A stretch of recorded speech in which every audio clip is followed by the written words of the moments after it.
سبحان ذي الملكوت، سبحان ذي العزة والعظمة والهيبة والقدرة والكبرياء والجبروت، سبحان الملك الحي الذي لا ينام ولا يموت، سبوح القدوس رب الملائكة والروح. سبحان الله والحمد لله ولا إله إلا الله والله أكبر ولا حول ولا قوة إلا بالله العلي العظيم. سبحان الله بحمده عدد خلقه ورضا نفسه وزنة عرشه ومداد كلماته. سبحان الله وبحمده سبحان الله العظيم. نستغفر الله العظيم ونتوب إليه. نستغفر الله العظيم ونتوب إليه. حسبنا الله ونعم الوكيل، نعم المولى ونعم النصير. حسبي الله لا إله إلا هو عليه توكلت وهو رب العرش العظيم. اللهم ما أصبح بي أو أمسى بي أو بأحد من خلقك من نعمة فمنك وحدك لا شريك لك، لا إله إلا أنت. يا رب لك الحمد على نعمة الإيمان، ولك الحمد على نعمة القرآن، ولك الحمد على نعمة سيدنا محمد صلى الله عليه وسلم، وكفى به بنعمة. الحمد لله، رضينا بالله ربا وبالإسلام دينا وبمحمد صلى الله عليه وسلم نبيا ورسولا. الحمد لله الذي تواضع كل شيء لعظمته، الحمد لله الذي ذل كل شيء لعزته، الحمد لله الذي خضع كل شيء لملكه، الحمد لله الذي استسلم كل شيء لقدرته. ونشهد أن لا إله إلا الله وحده لا شريك له، إلها واحدا أحدا صمدا لم يتخذ صاحبة ولا ولدا ولم يكن له كفوا أحد.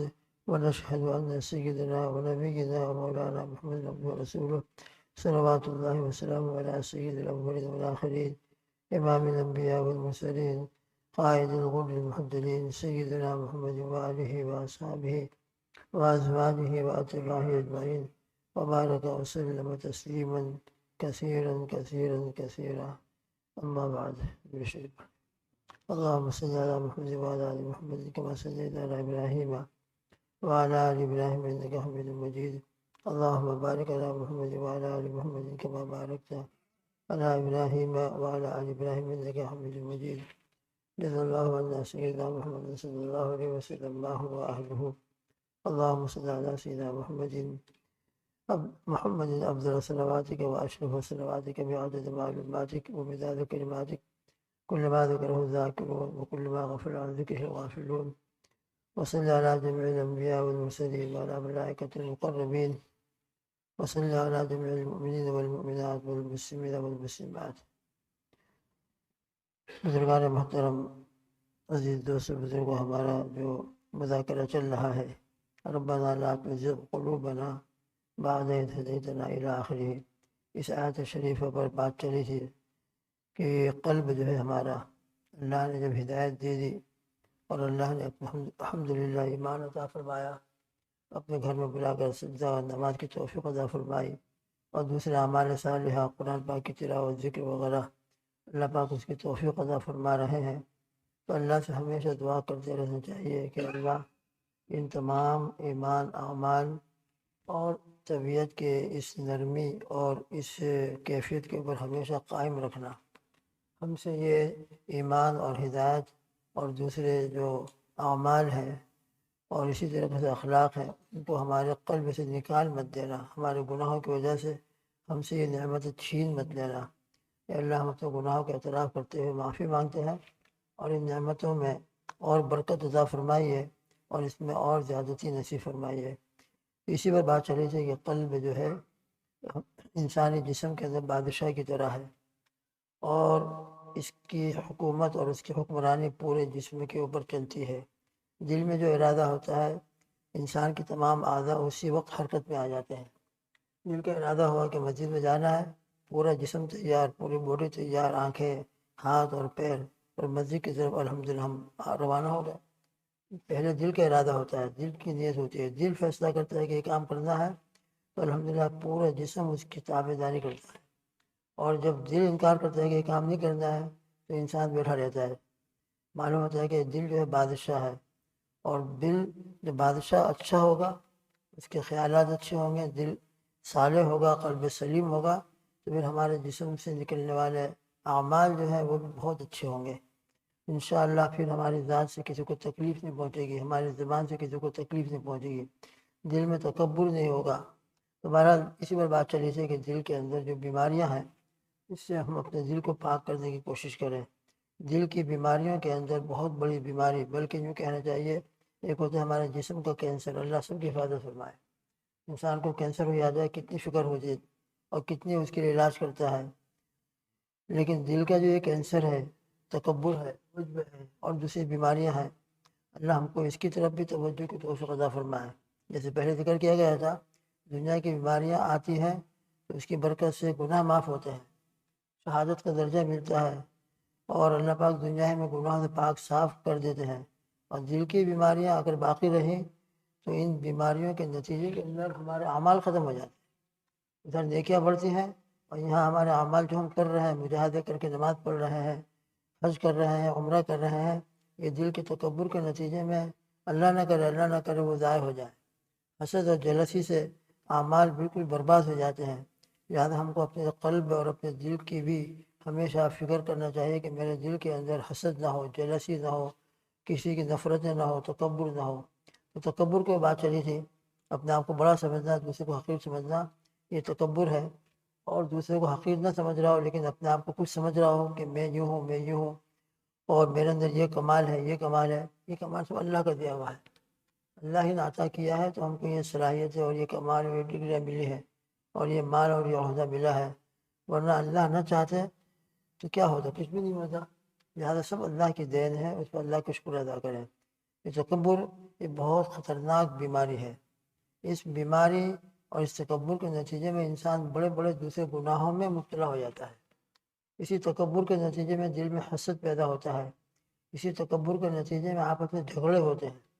اگر دل میں تواضع ہے اور انسان سب سے اپنے آپ کو بدتر سمجھ رہا ہو اور دوسروں کو افضل سمجھ رہا ہو، تو پھر انسان کہاں دوسروں سے لڑنے جائے گا، کہاں جھگڑے ہوں گے۔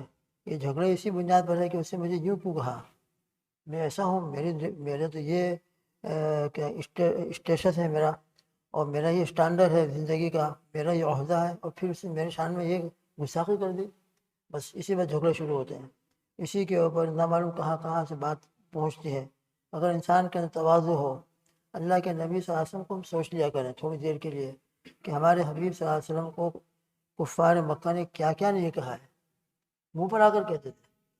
ہمارے تو پیچھے غیبت کرتے ہیں، ہم کو معلوم ہوتا ہے کہ اس نے میری غیبت کی، منہ پر میں آ کر کہہ دیا تو کیا ہوا۔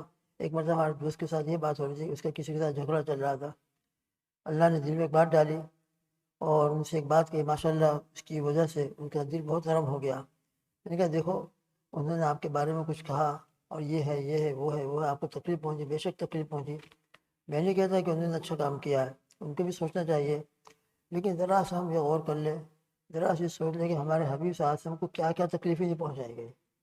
نبی کریم صلی اللہ علیہ وسلم کو کیسا کیسا برا بھلا نہیں کہا گیا، ساحر کہا گیا، جھوٹا کہا گیا، جادوگر کہا گیا، منہ پر آ کر کہہ دیتے، لیکن اللہ کے پیارے حبیب صلی اللہ علیہ وسلم نے ان تمام باتوں کو برداشت فرمایا۔ آپ صلی اللہ علیہ وسلم نماز پڑھ رہا ہے، نماز، اور ظالموں نے آپ کے کمر پر لا کر اونٹ کی پوری اوجھلی رکھ دی، نہ فاطمہ رضی اللہ تعالیٰ عنہ موجود تھی، برداشت نہیں ہوا، اوجھلی ہٹائی، تو یہ حال یہاں تک ہوا، اتنی تکلیفیں پہنچائی گئی۔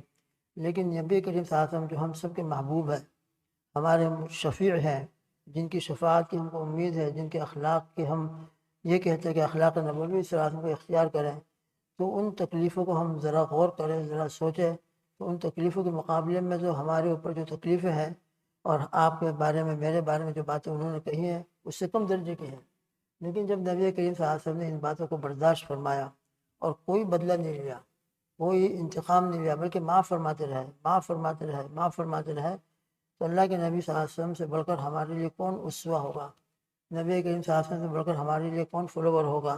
لہذا ہم آپ صلی اللہ علیہ وسلم کا نام لیوا ہے، الحمدللہ آپ کے پر ایمان ہے اور آپ کی محبت ہے، یقیناً محبت ہے، آپ کی شفاعت کی امید ہے۔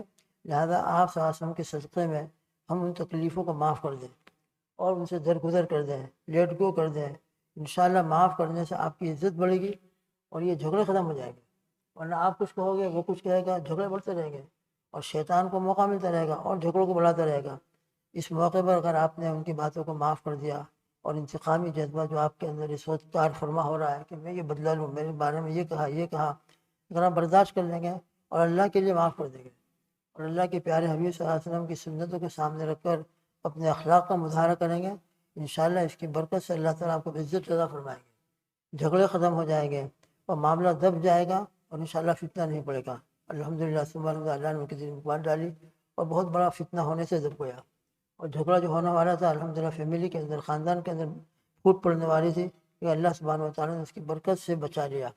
یہ اللہ کے نبی صلی اللہ علیہ وسلم کی سیرت ہے ہمارے لیے، اس لیے حضور پاک صلی اللہ علیہ وسلم کی سیرت کو ہم اختیار کریں گے تو بڑے بڑے جھگڑوں سے ہم کو نجات ملے گی، بڑے بڑے جھگڑوں سے ہم کو انشاءاللہ فتنے سے حفاظت ہو جائے گی، اور بڑے بڑے فتنے جو پیدا ہونے والے ہوں گے انشاءاللہ ثم انشاءاللہ اخلاق نبوی صلی اللہ علیہ وسلم اور سیرت نبوی صلی اللہ علیہ وسلم کو اختیار کرنے کی برکت سے وہ فتنہ وہی دب جائے گا۔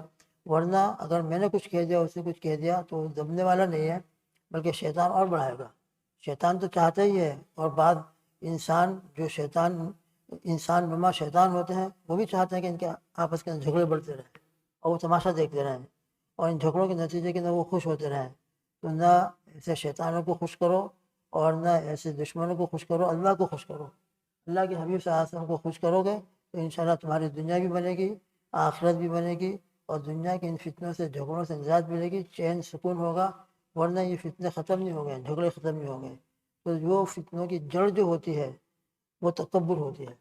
تکبر کی جگہ انسان کے دل میں تواضع ہو کہ میں ہی سب سے بدتر ہوں اور میں ہی سب سے برا ہوں، تو پھر انشاءاللہ نہ کوئی انتقام کا جذبہ پیدا ہوگا، نہ لڑائی جھگڑے ہوں گے، اور نہ کسی کے ذات کے بارے میں ہم کوئی برا سوچیں گے، اور نہ کسی کو تکلیف پہنچانے کے لیے ہم اسکیمیں بنائیں گے، بلکہ خاموش ہو کر بیٹھ جائیں گے اور صبر کریں گے، اور انشاءاللہ اللہ تعالیٰ اس صبر کی برکت سے، معاف کرنے کی برکت سے، برداشت کرنے کی برکت سے اللہ تعالیٰ دنیا میں بھی عزت عطا فرمائیں گے۔ حدیث میں آتا ہے، نبی کریم صلی اللہ علیہ وسلم نے فرمایا کہ انسان جو معاف کرتا ہے تو میں بہت یقین کے ساتھ کہہ سکتا ہوں کہ معاف کرنے سے انسان کی عزت ہمیشہ بڑھتی ہے۔ معاف کرنے سے بظاہر انسان معلوم ہوتا ہے کہ چھوٹا ہو گیا، لیکن حقیقت میں اللہ تعالیٰ اس پر عزت عطا فرماتے ہیں۔ من تواضع للہ رفعہ اللہ، حدیث میں ہے کہ جو اللہ کے لیے تواضع اختیار کرتا ہے اللہ تعالیٰ اس کو بلندی عطا فرماتے ہیں۔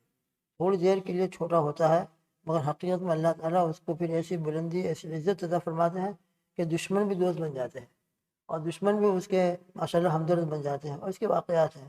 اللہ تعالیٰ میرے اندر بھی اور آپ کے اندر بھی یہ صفات پیدا فرمائے۔ کہنے والا بھی محتاج ہے، سننے والا بھی محتاج ہے، کہنا آسان ہے، سننا بھی آسان ہے، مگر جب عمل کا موقع آتا ہے اللہ تعالیٰ اس موقع پر ہماری مدد فرمائے، اور اس موقع پر یہ باتوں کا استحضار اللہ تعالیٰ عطا فرما دے، اور استحضار عطا فرما کر ہم اپنے نفس کو دبانے والے ہو جائیں، اور اپنے نفس کو غصہ آ رہا ہے، غصے کے کڑوے گھونٹ کو پی لیں گے ہم، تو انشاءاللہ اس کی برکت سے بہت نفع ہوگا اور بہت فائدہ ہوگا۔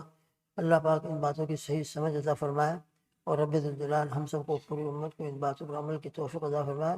اللہ کی قسم حضرات صحابہ میں یہی معاشرہ پیدا ہوا تھا، آپس کی جنگیں ختم ہو گئی، برسوں کی جنگیں ختم ہو گئی، رحماء بینہم بن گئے، قرآن پاک نے کہا۔ ورنہ ان کی جنگیں جو چلتی تھی ایک دو دن کی نہیں ہوتی تھی، برسوں چلتی تھی، بلکہ وصیت کر کے جاتے تھے کہ بدلہ لینا باقی ہے، اس نے ہمارے باپ کو قتل کیا، میرے بیٹے کو قتل کیا، اس سے بدلہ لینا باقی ہے۔ یہ جنگیں چلتی تھی، جو برسوں تک چلتی تھی، اور نسلاً بعد نسل، پیڑھی در پیڑھی چلتی تھی، لیکن اسلام آیا ماشاءاللہ، نبی کریم صلی اللہ علیہ وسلم کی مبارک تعلیمات ان کے سامنے آ گئی، اوس اور خزرج کے نہ معلوم برسوں کی لڑائیاں ختم ہو گئی۔ قرآن پاک نے کہا اذ کنتم اعداء فالف بین قلوبکم، تم یاد کرو اس وقتوں کو جب تم آپس میں دشمن تھے، ایک دوسرے کے خون کے پیاسے رہتے تھے، مگر اسلام کی برکت سے تمہارے دلوں میں اللہ نے الفت پیدا کر دی، آج تم کیسے آپس میں بھائی بھائی بن گئے ہو۔ تو دوست بزرگ، یہ قرآن کی تعلیم، اسلام کی تعلیم، اور پریکٹیکل طریقے سے نبی کریم صلی اللہ علیہ وسلم کی پوری مبارک زندگی اور حضرات صحابہ کی مبارک زندگی ہمارے لیے سب سے بڑا نمونہ ہے۔ اس کو اختیار کریں گے انشاءاللہ دنیا میں بھی چین سکون، اور آخرت میں بھی انشاءاللہ اس کی برکتیں، اجر و ثواب اور جنت کے درجات ملیں گے۔ اللہ تعالی ہم سب کو عمل کی توفیق عطا فرمائے، اور ان تمام باتوں کو اللہ تعالی ہماری زندگی میں عملی طور پر زندہ فرمائے۔ اللہم آمین۔ اور یہ سب بات اللہ کے لیے ہو، اپنی ناموری کے لیے نہ ہو۔ اس کے اندر بات مطلب شیطان ہم کو دوسرے راستے سے بہکاتا ہے اور دوسرے راستے سے گمراہ کرنے کی کوشش کرتا ہے کہ تو ایسا تھا، تو ایسا تھا، تو نے معاف کر، تو نے معاف کر دیا۔ اس کے اندر بھی اللہ کے لیے ہوگا، اور یہ بھی دل میں رہے کہ اللہ کی توفیق سے ہوا، میری کوئی صلاحیت نہیں دی، اللہ نے میرے اندر قوت برداشت دی تو میں نے برداشت کر لیا، اللہ نے میری مدد فرمائی تو میں بیٹھ گیا، اگر اللہ پاک میری مدد نہ فرماتے تو کچھ نہیں ہو سکتا تھا۔ لہٰذا ان تمام باتوں کے بعد بھی اللہ کی طرف توجہ رہے کہ اللہ سبحانہ و تعالیٰ کی توفیق سے ہوا ہے، لہٰذا ریاکاری بھی نہ ہو اور دل کے اندر بڑائی بھی پیدا نہ ہو، بلکہ اللہ کی توفیق اور اللہ کی طرف توجہ رہے تو انشاءاللہ ثم انشاءاللہ ریاکاری سے بھی حفاظت ہوگی۔ اللہ تعالی ہم سب کو عمل کی توفیق عطا فرمائے۔ انشاءاللہ پھر مذاکرہ ہوگا، اللہ ان مذاکروں کی برکت سے ہمارے اندر یہی معاشرہ پیدا فرما دے۔ اللہم آمین۔ سبحان اللہ بحمدہ، سبحانک اللہم وبحمدک، ونشہد ان لا الہ الا انت، نستغفرک ونتوب الیک، وصلی اللہ تعالی علی خیر خلقہ محمد وآلہ واصحابہ وازواجہ اجمعین۔ سبحان ربک رب العزۃ عما یصفون، وسلام علی المرسلین، والحمد للہ رب العالمین، برحمتک یا ارحم الراحمین۔